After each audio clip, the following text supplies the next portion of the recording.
వృత్తి విశేషాలు మీకు ఇప్పుడు నేను తెలియజేస్తాను. మాది ఆసాది. ఆసాది కాస్త ఏమైపోయిందనా ఆశావాదే.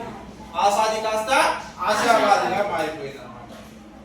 వృత్తి మా పూర్వులు గ్రామ దేవతా పూజారు.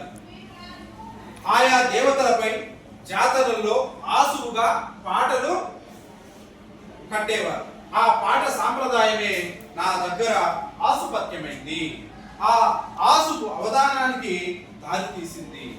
ఈ విషయాన్ని ఒక అవధాన సభలో ఇలా చెప్పారన్నమాట. ఏమని చెప్పారో చూద్దాం. గ్రామాలంగల దేవతా కథనముల్ గానంబునం తీర్చునున్ రోమాంచంబును కూర్చు కాంకలుగునే రోజ్జొత్తులాచారమే ధీమంతుల్ కొనియాడ పద్యమై సందీపించే నా వాక్కునన్ శ్రీమద్వీవదానం ముఖ్య గురువు శ్రీ సివి సుబ్బన్నచేన్. అంటే ఆ పద్యంలో ఆ